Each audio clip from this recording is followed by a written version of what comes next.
Dear learners, let's begin two stories about flying, and we are going to study the second paragraph of the first part, his first flight, that is written by Liam O'Flaherty.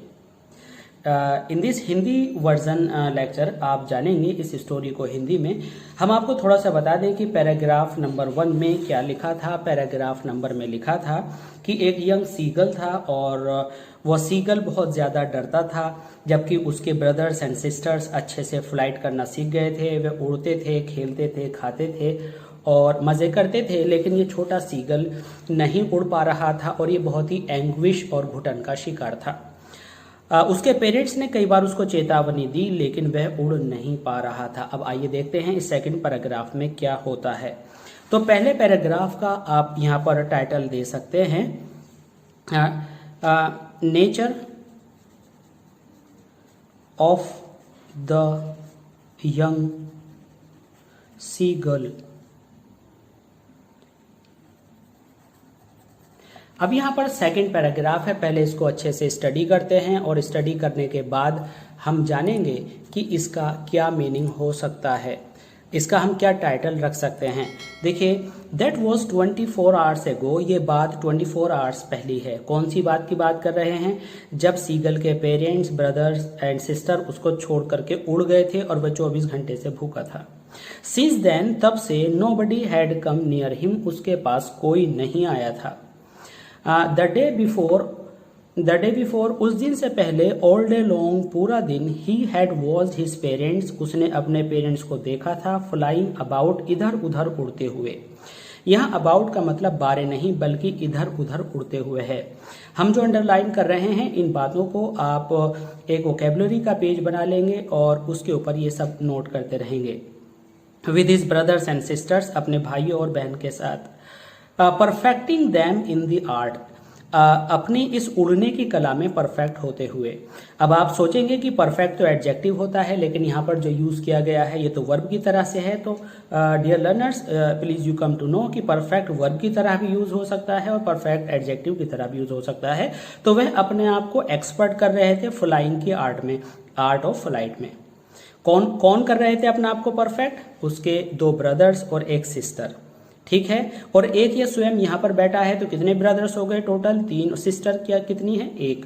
Teaching them how to skim the waves and how to dive for fish, और उनके parents उनको सिखा रहे थे। How two means किस तरह से dive लगाएं, हवा में छलांग लगाएं, फॉर फिश, और मछली को पकड़ लें। तो यहाँ पर जितनी सारी बात हमने हिंदी में बोली उसको आपने खुद से ऐड करना है।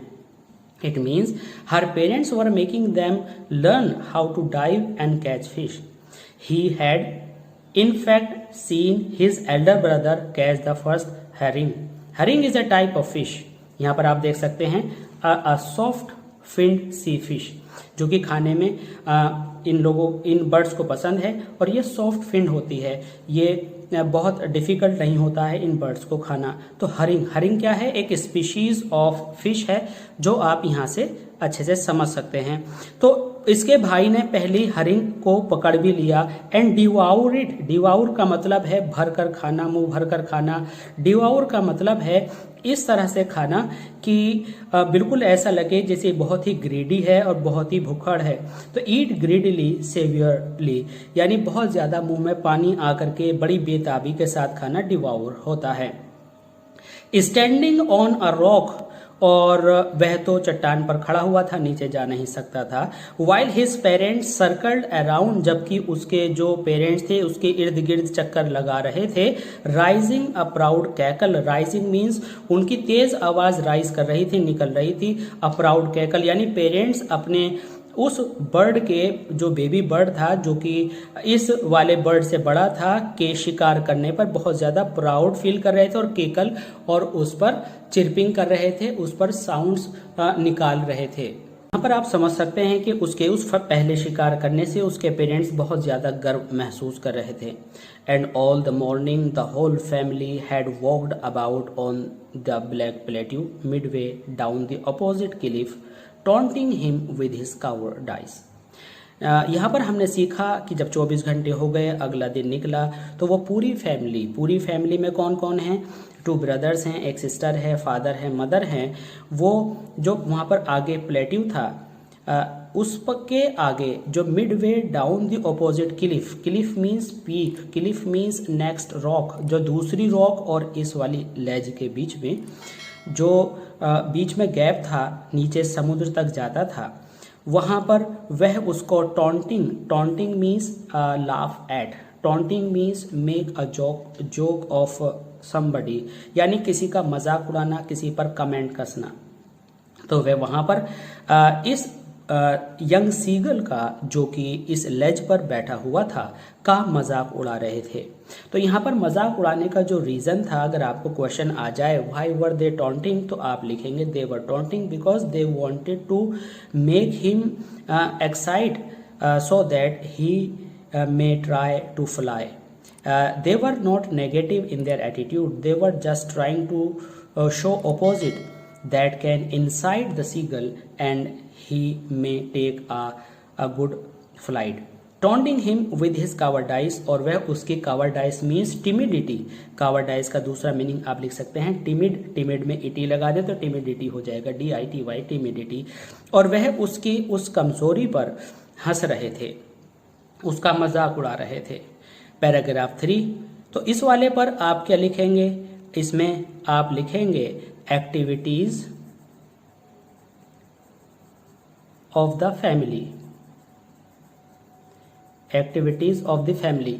तो जब आप एक्टिविटीज ऑफ द फैमिली, देखिए हमने यहाँ पर लिखा एक्टिविटीज ऑफ द फैमिली, जब आप सोचेंगे तो फौरन आपको याद आ जाएगा कि 24 घंटे के बाद उनके पेरेंट्स, उसने देखा अपने पेरेंट्स को, ब्रदर्स को, सिस्टर्स को उड़ते हुए, वे उनको तैरना सिखा रहे थे, हवा में डाइव मारना सिखा रहे थे। उसके बड़े भाई ने पहली बार हरिंग पकड़ी, वह उसको बड़े शौक से खा रहा था, और उसके खाने पर उसके पेरेंट्स वहाँ पर आए जो कैकल कर रहे थे। और उसके बाद मॉर्निंग में उसने देखा कि उसका जो पूरा परिवार है सामने की चोटी और इस लेज के बीच में जो जगह थी वहाँ पर उड़ते हुए इसकी कावर्डाइज का मजाक उड़ा रहे थे।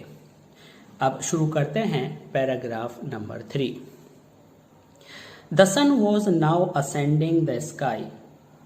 अब चूंकि सुबह थी तो असेंडिंग मीन्स राइजिंग, सूरज आगे बढ़ रहा था, आसमान में उठ रहा था। ब्लेजिंग ऑन हिज लेज, यहाँ पर सूरज उठ रहा था को आप एक अच्छे से सेंटेंस में कह सकते हैं कि दिन बढ़ता जा रहा था, सूरज की गर्मी बढ़ रही थी। Blazing on his ledge, blazing means showering heat, और सूरज की जो ब्लेजिंग मीन्स स्कॉर्चिंग हीट थी, तमतमाती हुई गर्मी थी, वह लेज पर पड़ रही थी। दैट फेस द साउथ, और ये जो लेज थी इसका रुख साउथ की तरफ था।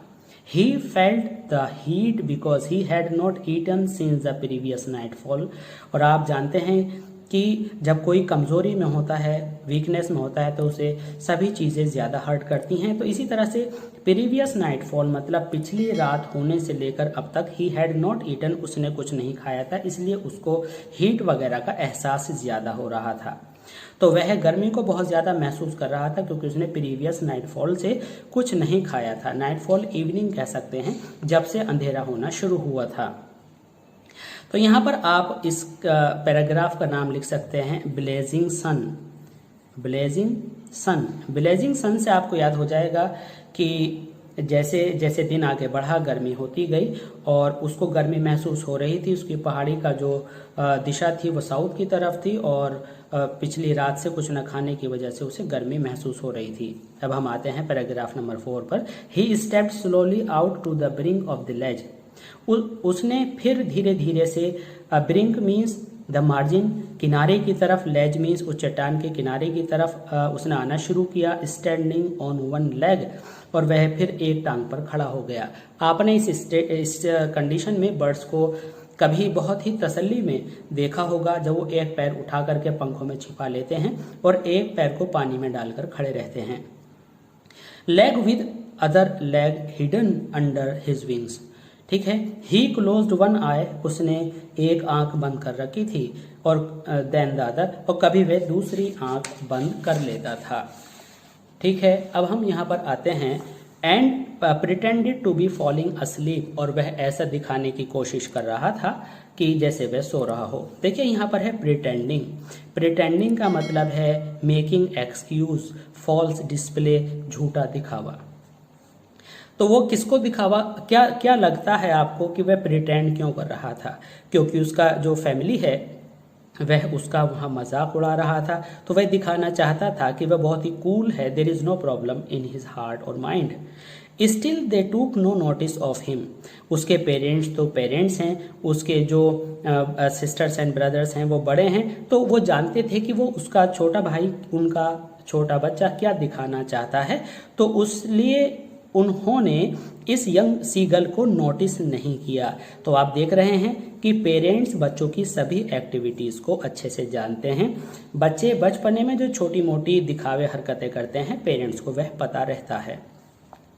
He saw his two brothers and his sisters lying on the plateau। फिर उसने अपने भाइयों और अपनी बहन को प्लेटू पर बैठे हुए देखा। Dozing with their heads, और उनको ऊँघते हुए देखा। Dozing means when you take a light sleep।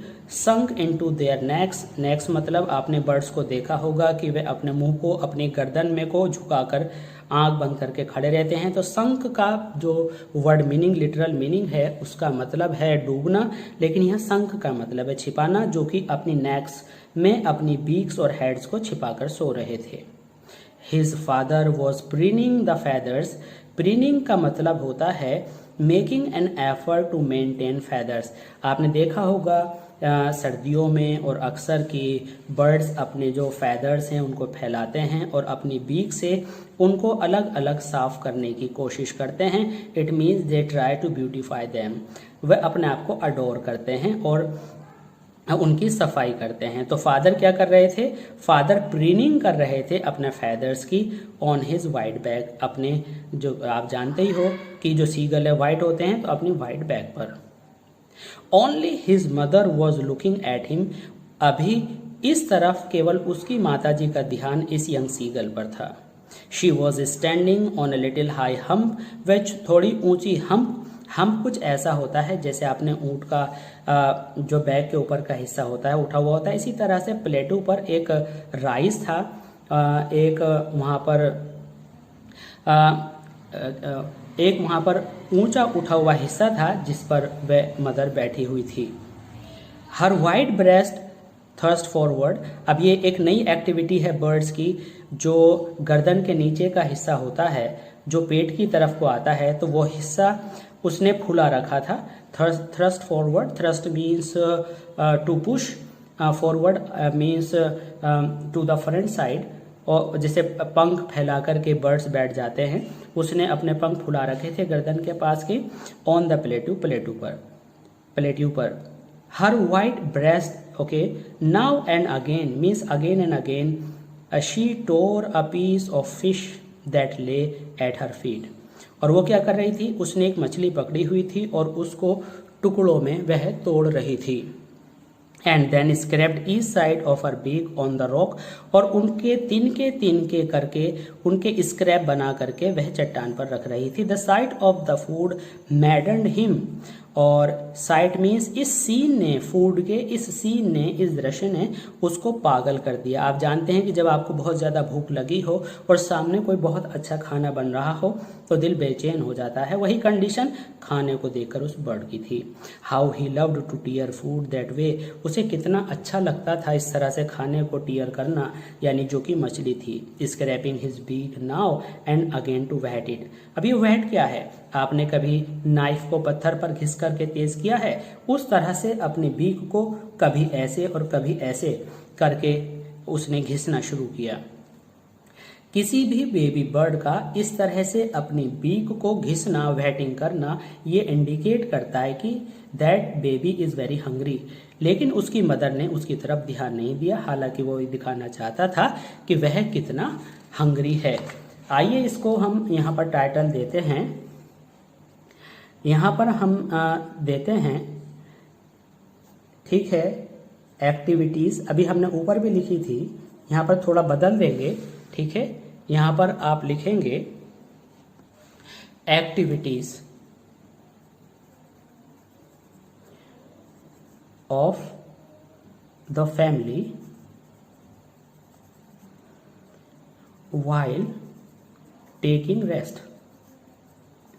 अब यहाँ पर जो एक्टिविटीज़ थी, यहाँ पर जो एक्टिविटीज़ थी, ये एक्टिविटीज़ थी स्काई में। अब यहाँ पर जो एक्टिविटीज़ हैं आप ध्यान रखिएगा, ये एक्टिविटीज़ हैं रेस्ट करते समय की।